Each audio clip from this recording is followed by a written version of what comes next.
आज हम देखेंगे चैप्टर 2 अध्याय 2 अम्ल क्षारक एवं लवण। ठीक है, तो अम्ल क्षारक एवं लवण को पहले बेसिक से समझिए। पहले आपको बेसिक जानना होगा कि अम्ल क्या है, क्षार क्या है और लवण क्या है, उसको मैं बाद में भी एक्सप्लेन करूंगा। पहले देखिए अम्ल क्या है। अम्ल क्या है, किताब में जाएंगे तो परिभाषा ये मिलेगी, वे पदार्थ या यौगिक जो H+ आयन देते हैं और यौगिक जो OH- आयन देते हैं वो क्षार कहलाते हैं।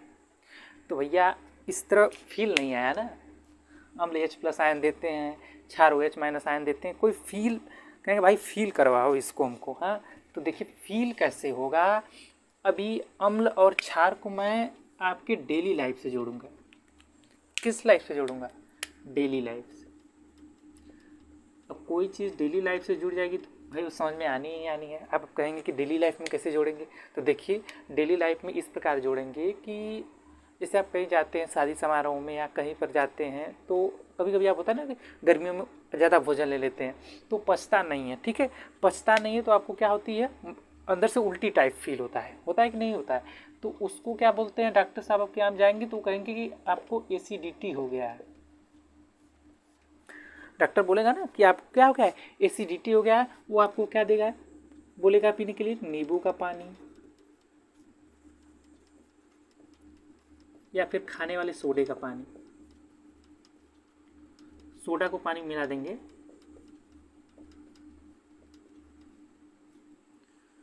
ठीक है, तो आपको बोलेगा वो सजेस्ट करेगा क्या, नींबू का पानी, या आप इनो भी ले लेते हैं। तो ऐसा क्यों होता है कि एसिडिटी जब होती है हमारे पेट में, एसिडिटी वहाँ होती है हाइड्रोक्लोरिक अम्ल के कारण, HCl के कारण हालांकि। लेकिन आप ये जानिए कि वो नींबू के पानी से और खाने वाले सोडा को या इनो से क्यों ठीक हो जाता है। क्यों ठीक हो जाता है? क्योंकि यह सब एक क्षार है। यह सब क्या है? क्षार है। और जब भी अम्ल को खत्म करना होगा, अम्ल और क्षार मिलकर एक दूसरे के प्रभाव को निरस्त कर देते हैं। इस चीज़ को समझिए, अम्ल और क्षार जहाँ एक साथ रहेंगे ये एक दूसरे को निरस्त कर देंगे, उदासीन कर देंगे। अब आप इसको डेली लाइफ से जोड़ पा रहे हैं अम्ल और क्षार को। लवण की चिंता मत कीजिए, इसको अभी कब समझा देंगे आपको पता भी नहीं चलेगा। तो एसिडिटी का मतलब क्या है कि वहाँ एसिड की अधिकता हो गई। अब एसिड की अधिकता हो गई तो उसको खत्म करने के लिए क्या मिलाएंगे, क्षार मिलाएंगे। क्षार को इसको अंग्रेजी में कहते हैं बेस, इसको कहते हैं एसिड। इसको कहते हैं एसिड, इसको बेस को क्या कहते हैं, क्षार। हालांकि परिभाषा ये है कि जो यौगिक जो H+ आयन देते हैं, वो यौगिक जो OH- आयन देते हैं। जैसे अम्ल में जैसे क्या है, HCl है, H2SO4 है, HNO3 है। क्षार में क्या है आपका, हो जाएगा CaOH ट्वाइस है। ये सब क्षार में आएंगे। पोटेशियम हाइड्रोक्साइड है, ये सब क्षार में आएंगे। तो आप ये चीज़ अपने डेली लाइफ से जोड़ पा रहे हैं कि नहीं, कि मतलब अम्ल और क्षार का हमारे डेली लाइफ में क्या है, महत्व क्या है, ये आप मतलब जान पा रहे हैं कि नहीं। लेकिन उससे भी ज़्यादा ज़रूरी हो जाता है इसकी पहचान करना। तो हम आपको अब बताएंगे कि आप ये कैसे जानेंगे कि ये अम्ल है ये क्षार है। भाई आपको कोई दिक्कत हो गई अम्ल से, आप जानेंगे तब तो मतलब ये कहेंगे कि नहीं हाँ ये अम्ल है ये क्षार है। अम्ल और क्षार को पहचानेंगे कैसे, वो देखिए। उसके लिए एक वर्ड यूज किया जाता है, सूचक। उसके लिए एक वर्ड क्या यूज किया जाता है, सूचक। सूचक क्या है, सूचक क्या है? सूचक को अंग्रेजी में कहते हैं इंडिकेटर। आपके बाइक में भी लगा रहता है, वो कुछ ना कुछ सूचना देता है, वो आप जानते हैं। तो सूचक, सूचक का क्या रोल है? एक और शब्द आता है लिटमस पेपर। जब भी आप अम्ल क्षार लवण की बात करेंगे तो लिटमस पेपर का आना एकदम अनिवार्य है। लिटमस पेपर, इसका इसमें क्यों बहुत बड़ा रोल होता है, इस चैप्टर में क्यों बहुत बड़ा रोल होता है, वो आज आप लोग विधिवत जान पाएंगे कि क्यों लिटमस पेपर का सूचक के रूप में, या हम लिटमस पेपर को ही सूचक के रूप में यूज करते हैं। और भी फिनाप्थलीन है, ठीक है, और भी मेथिल ऑरेंज है, उसके विलेन को भी यूज करते हैं। लेकिन लिटमस पेपर को हम सबसे ज़्यादा यूज करते हैं, यही सबसे ज़्यादा फेमस है, ठीक है, यूज करने में। तो अम्ल क्षार और लवण में क्यों लिटमस पेपर आ जाता है, जबकि यह तो न तो अम्ल है न तो क्षार है। ये न तो अम्ल है न तो क्षार है, लेकिन फिर भी ये टेस्ट करके बता देगा कि कौन सा पदार्थ अम्ल है कौन सा पदार्थ क्षार है। इसीलिए इसको इंडिकेटर कहा गया है, सूचक कहा गया है। इसको सूचक शब्द क्यों इस्तेमाल किया गया है? क्योंकि ये बताएगा कि कौन सा पदार्थ अम्ल है। भाई आप अम्ल और क्षार को जान गए, लेकिन आपको ये भी तो जानना जरूरी होगा कि कौन सा पदार्थ अम्ल है, क्षार है। इसकी पहचान करना भी तो बहुत जरूरी है। तो इसकी पहचान के लिए आप किसका प्रयोग करेंगे? लिटमस पेपर को। इसी को कहते हैं प्राकृतिक सूचक। इसको प्राकृतिक सूचक क्यों कहते हैं? इसको प्राकृतिक नेचुरल इंडिकेटर इसलिए कहते हैं क्योंकि ये जो लिटमस पेपर पाया जाता है वो बायोलॉजी के थैलोफाइटा समूह के लिचेन नामक पौधे से,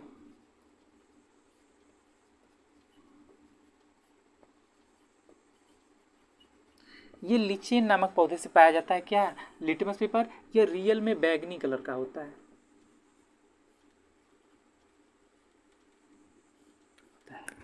तो भैया कैसे हम जानेंगे? अब लिटमस पेपर हम आपको दे दें तो आप थोड़ी जान पाएंगे कि मैं तो कैसे जानेंगे कि नहीं ये अम्ल है क्षार है? तो यदि लिटमस पेपर पर, यदि लिटमस पेपर का सबसे बड़ा योगदान क्या है इसमें कि यदि नीले लिटमस पर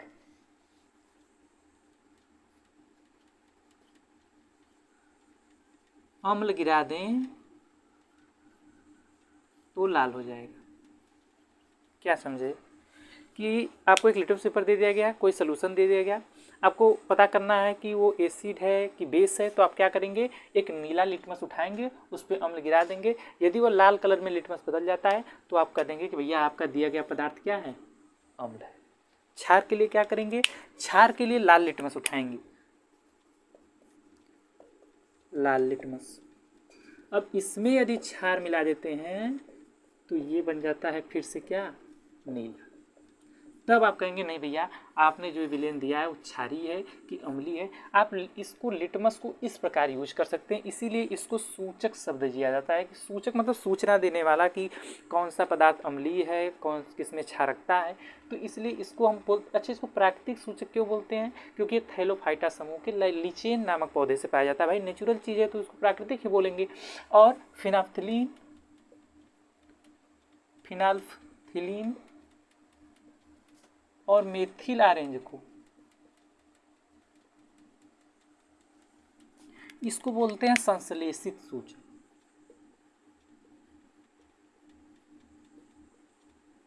संश्लेषित सूचक का क्या मतलब है? संश्लेषित सूचक मतलब जो मानव द्वारा बनाया है, मानव द्वारा। ठीक है, संश्लेषित का मतलब मानव द्वारा। और ये लिचियन नामक पौधे से पाया जाता है, इसलिए इसको हम क्या कहते हैं? ये एक प्राकृतिक सूचक। इतना आपको अम्ल क्षार के बारे में, सूचक के बारे में जानकारी यदि हो गई हो तो आगे बढ़े इनकी अभिक्रियाओं के बारे में भी जान लेते हैं कि इनकी अभिक्रिया किसके किसके साथ कराने पर क्या होता है। तो और इसमें एक चीज़ और आती है, गंधीय सूचक शब्द यूज होता है। ठीक है, गंधीय सूचक क्या है ये भी अच्छा जान लीजिए।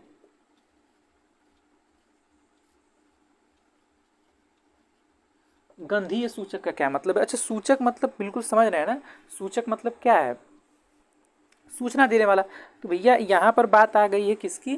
गंधीय सूचक की। तो कहीं ना कहीं वो गंध से सूचक सूचना देगा। ठीक है, अब गंध से कैसे सूचना देगा वो हम देखेंगे। गंधीय सूचक मतलब जो गंध के द्वारा सूचना दे। हाँ, इसमें आती है प्याज, लौंग। आप इसमें अम्ल या क्षार गिराएंगे तो वो क्या होगा? तुरंत उसकी गंध बदल जाएगी। तो उस बेस पे इसको हम गंधीय सूचक कहते हैं और इसको प्राकृतिक सूचक कहते हैं। और फिनाइलफिलीन मेथिल ऑरेंज को संश्लेषित सूचक कहते हैं। सूचक और अम्ल से मतलब इतना तो आप लोगों को क्लियर हो गया। तो चलिए अब आगे बढ़ते हैं कि अम्ल और क्षार धातु के साथ अभिक्रिया कैसे करते हैं। चलिए नेक्स्ट शेडिंग डालिए। इतना तो क्लियर हो गया होगा आपको। अब यहाँ आपको पता चल जाएगा कि लवण क्या है।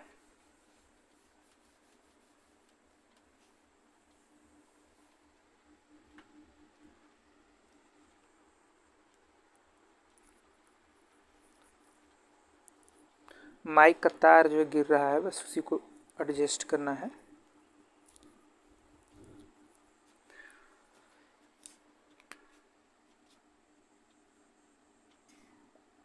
अम्ल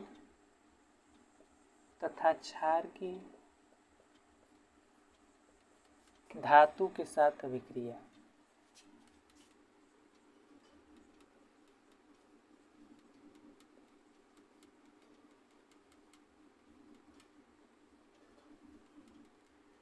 क्या होगा जब अम्ल और क्षार को धातु के साथ अभिक्रिया कराएंगे।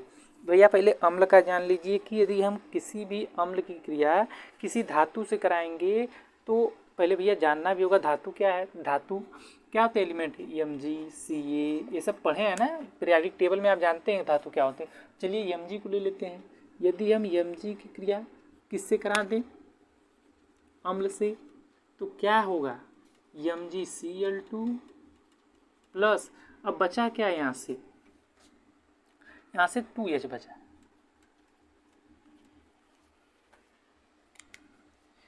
यदि हम अम्ल की क्रिया, ये अम्ल है, किसी धातु से कराते हैं तो मैग्नीशियम क्लोराइड लवण प्राप्त होता है और हाइड्रोजन गैस निकलती है।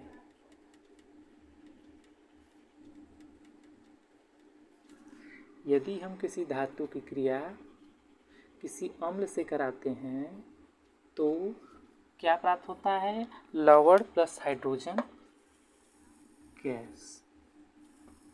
इतना क्लियर हुआ कि नहीं हुआ आप लोग का, ये बता दीजिए। पहले हमने अम्ल क्षार की व्याख्या की कि आपकी अम्लीयता बढ़ जाती है पेट में तो डॉक्टर साहब दवा देते हैं, कहते हैं एसिडिटी हो गया, आप इनो पी लेते हैं। तो वहाँ मैंने आप लोग को समझाया कि अम्ल और क्षार का हमारे डेली लाइफ से कैसे संबंध है। और यहाँ मैं अब फिर उसके आगे मैंने बताया कि इसके सूचक कुछ भी हैं, कुछ प्राकृतिक सूचक हैं, कुछ संश्लेषित हैं और कुछ गंधीय सूचक हैं, उसके बारे में हमने व्याख्या की। अब मैं अम्ल और क्षार की धातु के साथ अभिक्रिया के बारे में जो है चर्चा की। तो पहला बात कि धातु अम्ल के साथ क्रिया करेगा तो लवण प्लस हाइड्रोजन गैस बनाएगा, और वही काम सेम यहाँ भी होता है। यदि धातु क्रिया क्षार से भी करा देंगे तो मेरे भाई यहाँ पर भी लवण और हाइड्रोजन गैस ही मुक्त होगी। तो ये चीज़ एग्जाम में बहुत ही इम्पॉर्टेंट है, इसको नोट कर लीजिए, ये अभिक्रिया बहुत इम्पॉर्टेंट, वेरी इम्पॉर्टेंट। धातु क्रिया यदि क्षार के साथ कराएं या फिर अम्ल के साथ कराएं, दोनों दशा में लवण और हाइड्रोजन गैस निकलती है। ठीक है, आपको ये क्लियर हो गया। अम्ल तथा क्षार की धातु के साथ अभिक्रिया एकदम मौज में पढ़ाएंगे, बहुत ही प्रेशर नहीं लेना है कि हमारा रेलवे का एग्जाम है भैया, ग्रुप डी का एग्जाम है, जिसका हाई स्कूल का भी एग्जाम होगा, बहुत प्रेशर नहीं लेना है। बहुत आराम से चिल्ल मारते हुए वीडियो को शो कर देखिए, जो है ना, बहुत प्रेशर में नहीं आना है कि नहीं भैया बहुत प्रेशर में आएंगे सारा काम गड़बड़ हो जाएगा। बिल्कुल आराम से पढ़ेंगे, ठीक है। चलिए नेक्स्ट अभिक्रिया क्या है, एक शब्द आता है धातु कार्बोनेट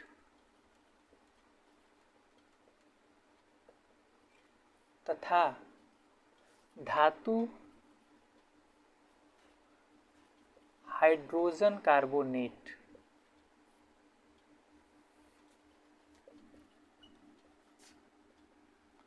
की अम्ल के साथ अभिक्रिया।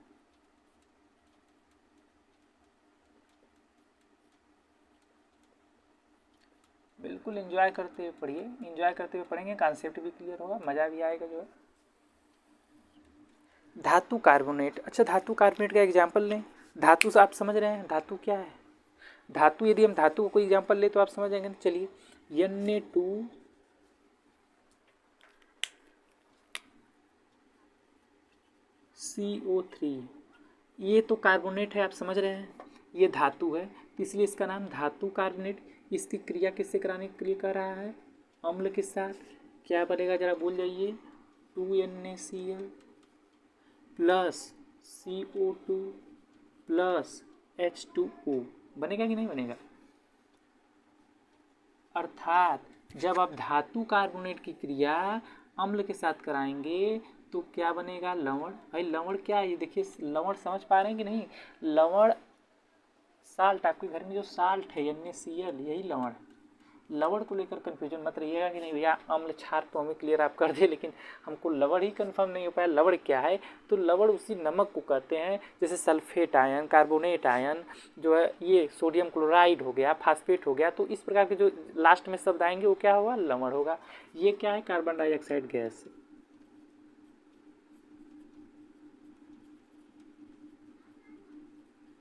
ये क्या है, जल है। अतः आप कह सकते हैं कि जब किसी धातु कार्बोनेट धातु की क्रिया अम्ल से कराएंगे तो लवण, कार्बन डाइऑक्साइड और जल प्राप्त होता है। यहाँ तक कोई दिक्कत, आपको कोई परेशानी नहीं है। अब दूसरा शब्द मैंने लिखा है धातु हाइड्रोजन कार्बोनेट। चलिए धातु हाइड्रोजन कार्बोनेट क्या है, Na2 धातु हाइड्रोजन कार्बोनेट। समझ पा रहे हैं कि नहीं? इसका देखिए स्ट्रक्चर कैसे, धातु हाइड्रोजन कार्बोनेट, कार्बोनेट ये है, हाइड्रोजन ये है, धातु है। चलिए क्रिया हम किससे करा रहे हैं, HCl से।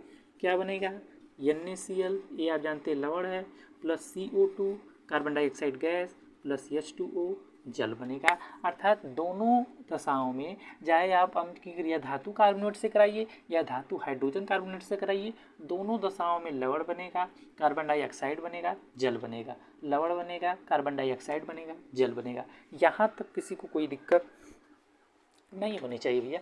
इसके मतलब ये क्या, हम इसकी प्रॉपर्टी पढ़ रहे हैं। और इसमें एक बात और आती है कि भैया जब अम्ल और क्षार की परस्पर क्रिया कर दिया जाए, मतलब आपस में ही दोनों को लड़ा दिया जाए, तब क्या बनेगा, तब वही लवण बनता है। इसीलिए इस चैप्टर का नाम अम्ल क्षारक एवं लवण है। अब लवण का मतलब आप समझ पा रहे हैं। अब ये नेक्स्ट क्रिया हम बताएंगे कि जब किसी अम्ल की क्रिया क्षार के साथ करा दी जाती है तो क्या प्राप्त होता है। तो जब अम्ल की क्रिया क्षार से ही करा देंगे तो लवण प्राप्त होगा मेरे भाई। क्या प्राप्त होगा, लवण और जल प्राप्त होगा। चलिए वो सभी क्रिया को भी पढ़ लेते हैं।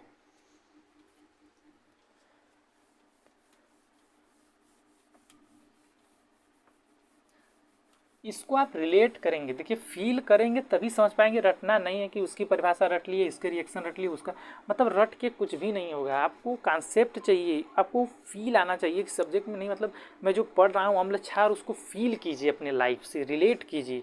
कहीं ना कहीं रिलेट करेंगे तभी आप समझ पाएंगे। और रटने की कोशिश करेंगे भूल जाएंगे, बार बार पढ़ना होगा फिर भी भूल जाएंगे। और क्या पता एग्जाम में गलत टिक कर आ गए, गलत टिक करके आ गए। भैया यदि इस पर ऑब्जेक्टिव क्वेश्चन बनाया जाएगा तो कॉन्सेप्चुअल बनाया जाएगा, कॉन्सेप्ट को लेकर बनाया जाएगा। अब वहाँ पे रटंत विद्या काम में नहीं आने वाली है। तो बिल्कुल स्लो पढ़ा रहे हैं, आराम से पढ़ा रहे हैं, मजा लीजिए, आनंद लीजिए वीडियो का बस। चलिए अम्ल तथा क्षार की अभिक्रिया।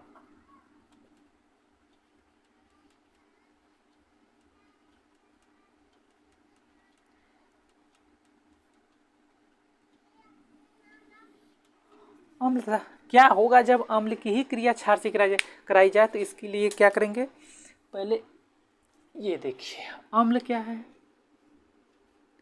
NaCl है कि नहीं। जब अम्ल की क्रिया ही क्षार से करा दिया जाए तो क्या होगा, NaCl। चलिए अच्छा दूसरा एग्जांपल ले लेते हैं, HCl वाला ले लेते हैं। NaOH प्लस HCl वाला ले लेते हैं। ये समझने में बहुत आसानी होगा, ये किताब में भी आपकी यही दिया है, NaOH और HCl वाला। तो क्या बनेगा, NaCl प्लस H2। अर्थात जब किसी OH आया है, H आया है, ये क्या है, क्षार है, ये क्या है, अम्ल है, ये क्या है, लवण है, ये क्या है, जल है। अर्थात जब भी अम्ल की क्षार से क्रिया हम कराते हैं, लवण और जल प्राप्त होता है। इसी अभिक्रिया को उदासीनीकरण अभिक्रिया भी कहते हैं।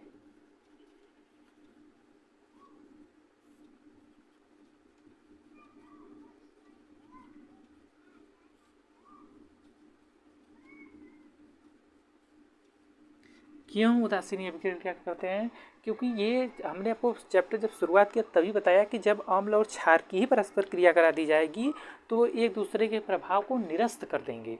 निरस्त कर देंगे मतलब उदासीन कर देंगे, इसलिए इस अभिक्रिया को ही उदासीनीकरण अभिक्रिया नाम दे दिया गया है। इस अभिक्रिया को क्या कहा गया है, उदासीनीकरण अभिक्रिया। जब आप क्षार की क्रिया किसी अम्ल से कराएंगे या अम्ल की क्रिया क्षार से कराएंगे तो सदैव एक लवण प्राप्त होगा और दूसरा एलिमेंट जल प्राप्त होगा। इस चीज़ को भी एकदम वेरी इंपॉर्टेंट में लिख लीजिए। यहाँ तक तो कोई दिक्कत नहीं आनी चाहिए। चलिए एक और रिएक्शन है, पढ़ लेते हैं। एक और रिएक्शन क्या है, किसके साथ है, धातु ऑक्साइड और अधातु ऑक्साइड।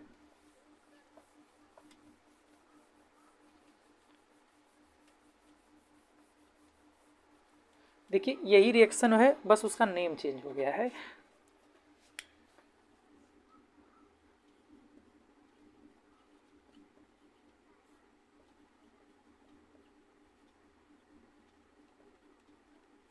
तथा अधात्विक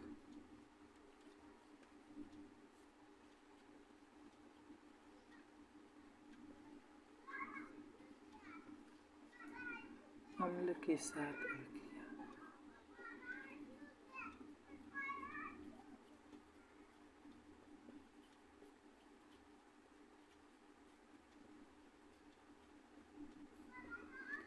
इसको मैं आपको शब्द समीकरण के ही जरिए समझा दूंगा।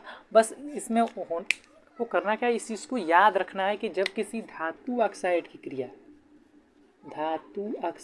क्रिया अम्ल से कराएंगे तो क्या प्राप्त होगा।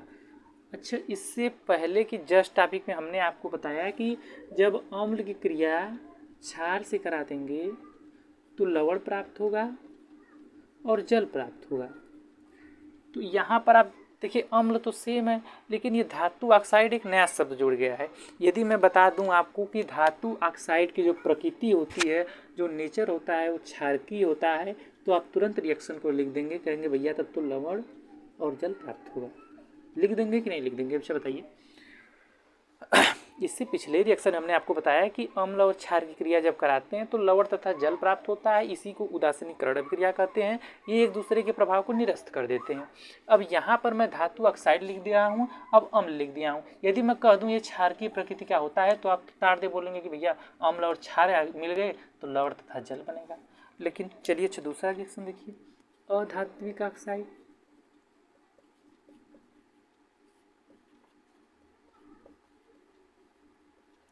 अधात्विक ऑक्साइड की क्रिया जब क्षार से कराएंगे तब क्या होगा।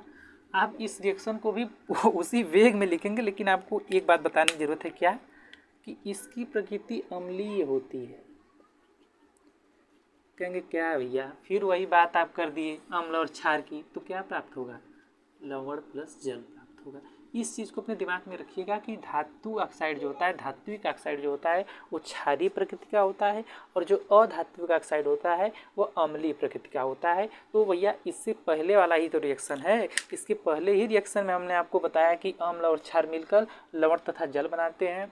बहुत इंपॉर्टेंट है, इसलिए इसको बार बार बता रहा हूँ कि उदासीनीकरण अभिक्रिया कहते हैं, और इसकी प्रकृति क्षार और इसकी प्रकृति अम्ल होती है। तो अम्ल और क्षार मिलकर सेम वही चीज़ बनाएंगे, यही चीज़ है। क्या यहाँ तक आपको कोई दिक्कत हुई तो बताइए, ठीक है, कमेंट करके बताइए कि कोई दिक्कत हुई या नहीं हुई। मुझे तो नहीं लगता है कि यहाँ तक आपको कोई भी कॉन्सेप्ट क्लियर करने में दिक्कत हुई होगी। अब नेक्स्ट पार्ट देखते हैं कि अम्ल एवं क्षारक विलयन कितने प्रबल होते हैं, इनकी प्रबलता कैसे ज्ञात करेंगे। तो उसके लिए एक वर्ड टर्म यूज किया जाता है, पीएच स्केल। क्या, पीएच स्केल, जहाँ पीएच में पी सूचक है, जिसका अर्थ होता है पुषांश। ये एक जर्मन शब्द है जिसका अर्थ है क्या, शक्ति। पहले ये समझ लीजिए कि किसी विलयन में उपस्थित हाइड्रोजन की सांद्रता ज्ञात करने के लिए जिस टर्म का यूज किया जाता है उसे कहते हैं पीएच स्केल। ठीक है, तो किसी विलयन में हाइड्रोजन की सांद्रता अधिक है या कम है, वो हम कैसे जानेंगे, पीएच स्केल से। इसका फिगर आपको देखिए यहाँ पर दिखाया गया है, पीएच स्केल क्या है। ठीक है, और ये एग्जाम में पूछता है कि पुषांश का क्या अर्थ है। तो पुषांश एक जर्मन शब्द है जिसका अर्थ क्या है, शक्ति है। कुछ समान पदार्थों की पीएच मान, लेकिन इससे पहले आप जान लीजिए कि पीएच मान कब कितना मान होगा, तो कब वो अम्लीय होगा, कब वो क्षारीय होगा। यदि किसी वस्तु का, किसी भी पदार्थ का, किसी विलयन का पीएच मान 7 है तो वो उदासीन होगा, और यदि 0 से लेकर 7 के बीच में है तो अम्लीय होगा। यदि 7 से 14 के बीच में है तो क्षारीय होगा, और 7 पे जैसा कि जानते हैं जल उदासीन पे है। ठीक है, तो कुछ समान पदार्थों के पीएच मान देख लेते हैं। जैसे जठर रस अग्न्याशय द्वारा स्रावित होता है लगभग 1.2, नींबू रस लगभग 2.2। इसमें बहुत कुछ एक्सप्लेन करने की जरूरत नहीं है, क्योंकि बस यही जितना मैं लिखा हूँ उतना इंपॉर्टेंट है, यहीं से क्वेश्चन आपको फंस जाएगा। ठीक, और शुद्ध जल का पीएच मान जो है 7 होता है। सोडियम ऑक्साइड विलयन का 14 होता है। और कुछ प्राकृतिक अम्ल है जिसमें कौन सा अम्ल पाया जाता है, तो ये भी बहुत इंपॉर्टेंट है, बहुत इंपॉर्टेंट है। बस इसको आपको अपने दिमाग में रखना है। जैसे सिरका पूछ दिया, तो सिरका में आप जानते हैं एस्टिक अम्ल होता है, CH3COOH। संतरा में पूछ दिया, आप कहेंगे सिट्रिक एसिड है। सिट्रिक एसिड नींबू में पूछ दिया, सिट्रिक एसिड है। चींटी जो आपको डंक मारती है, यहाँ पर फार्मिक अम्ल, मेथेनाइक अम्ल पाया जाता है। नेटल का डंक, ये भी मेथेनाइक। नेटल का डंक मतलब ये एक पौधा है नेटल, ठीक है, जंगलों में पाया जाता है। और इमली में बहुत पूछता है, कौन सा अम्ल पाया जाता है, टार्टरिक अम्ल। संतरे में सिट्रिक, टमाटर में ऑक्जेलिक, ये भी बहुत पूछता है। तो बस इसको टर्म को याद रखिएगा। इसमें मैं बहुत ज़्यादा एक्सप्लेन क्या करूँ आपको, अम्ल, क्षार, लवण, उनकी प्रॉपर्टीज़ तो मैं आपको बता चुका हूँ। बस ये जान लीजिए कि इनमें जो हाइड्रोजन की सांद्रता यहाँ कम होगी, कब अधिक होगी, उसके लिए एक स्केल की जो है अगर निर्माण किया गया है, उसको पीएच स्केल कहते हैं। पूछता है पी क्या है, पुषांश, पोटेन जिसका जर्मन शब्द है जिसका अर्थ है शक्ति। कुछ समान पदार्थों के पीएच मान मैंने दिया है, और कुछ प्राकृतिक अम्लों का जो है मैंने लिखा है कि वो कहाँ से, जैसे नींबू में कौन सा अम्ल पाया जाता है, सिट्रिकम। जैसे खट्टा दूध है उसमें लैक्टिकम। ठीक है, तो ये चीज़ें जो टर्म आपको याद करने की ज़रूरत है, आप इसको बस इतना अपने दिमाग में रखिए। ठीक है, धन्यवाद। देखिए कुछ टॉपिक बच गई थी तो उसको कवर करते हैं, बहुत ही इंपॉर्टेंट। ये देखिए 4 टॉपिक हैं, व्यंजक चूड़, बेकिंग सोडा और धोने का सोडा, प्लास्टर ऑफ पेरिस। तो चलिए देखते हैं व्यंजक चूड़ क्या है। इसकी क्रिया जब कैल्शियम हाइड्रोक्साइड के साथ क्लोरीन की करते हैं तो क्या प्राप्त होता है, व्यंजक चूड़। और शब्द से ही पता रहा है विरंजक अर्थात कलर को उड़ाने वाला। ठीक है, तो ये सफ़ेद रंग का चूड़ होता है। ये किस कलर का होता है, व्हाइट कलर का होता है। इसका उपयोग साफ कपड़ों के व्यंजन में, रासायनिक उद्योगों में उपचायक के रूप में, मतलब ऑक्सीडेशन के लिए। ठीक है, इसका उपयोग किया जाता है पीने वाले जल को जीवाणुओं से मुक्त करने के लिए। जैसे पहले तो कुएं का पानी पीते थे तो उसमें यही डालते थे व्यंजक चूड़, जिससे क्या होता है, ये घर पर भी जो पानी उसमें भी उपयोग करते हैं, बहुत सारे इसमें जीवाणु पाए जाते हैं, तो उसको उससे जीवाणुओं से मुक्त करने के लिए किसका उपयोग करते हैं, व्यंजक चूड़ का उपयोग करते हैं। बेकिंग सोडा, इसका फार्मूला होता है NaHCO3, यही है सोडियम हाइड्रोजन कार्बोनेट। इसके लिए रिएक्शन क्या है, NaCl की क्रिया जल से, कार्बन डाइऑक्साइड से और अमोनिया से कराएंगे तो अमोनियम क्लोराइड प्राप्त होगा, और क्या प्राप्त होगा, बेकिंग सोडा। इसी को क्या कहते हैं, खाने का सोडा। इसका उपयोग सोडा अम्ल अग्निशामक के रूप में, ये बहुत इंपॉर्टेंट है। और पारोटी केक आपके घर में जानते हैं, उसको फैलाने के लिए खमीर जानते हैं ना, किडोन की क्रिया होती है इसी कारण, तो इसी को खाने का सोडा कहते हैं। और इसका उपयोग आपने देख लिया, व्यंजक चूड़। इसमें बहुत एक्सप्लेनेशन की देखिए जरूरत नहीं है, जो एक्सप्लेनेशन की ज़रूरत थी अम्ल, क्षार, लवण, उनके रिएक्शंस के बारे में, उसको हमने आपको बहुत बाकायदे समझाया है। ठीक है, और इन चीज़ों को बस अपने आप दिमाग में रखेंगे कि क्या क्या होता है, इसका उपयोग पूछेगा, कभी कभी रिएक्शन पूछ लेता है। जैसे धोने का सोडा क्या है, सोडियम कार्बोनेट की क्रिया 10 हाइड्रोजन के अणुओं से कराएंगे तो क्या बन जाएगा, ये देखिए, ये धोने का सोडा का फार्मूला है। इसका उपयोग कांच साबुन के उद्योगों में भी किया जाता है, जल की अस्थायी कठोरता को दूर करने के लिए, अपने कपड़े से मैल को हटाने के लिए किसका उपयोग किया जाता है, धोने का सोडा। धोने का सोडा और खाने वाले सोडा में अंतर जान लीजिए, Na2CO3 10H2O, NaHCO3 sodium hydrogen carbonate. Plaster of Paris हड्डियों को जोड़ने में काम किया जाता है। इसका रिएक्शन क्या है कि जब हम जिप्सम CaSO4 को 373 के पे पानी के साथ गर्म करते हैं तो प्लास्टर ऑफ पेरिस प्राप्त होता है। पुनः इसमें पानी मिला देते हैं, पुनः फिर जिससे जिप्सम प्राप्त हो जाता है। ठीक है, और जल के अणुओं की संख्या पूछता है, जैसे आपको पूछ देगा धावन सोडा में जल के अणुओं की संख्या कितनी है, 10। फेरस सल्फेट में कितनी है, 7। कॉपर सल्फेट में कितनी है, 5। जिप्सम में 2। तो एक क्वेश्चन ये भी, इसको बस अपने आप दिमाग में रखेंगे, बहुत यहाँ पर एक्सप्लेन करने की ज़रूरत नहीं है मुझे लगता है, और बाकी आप चीज़ें समझ गए हैं। ठीक है, धन्यवाद।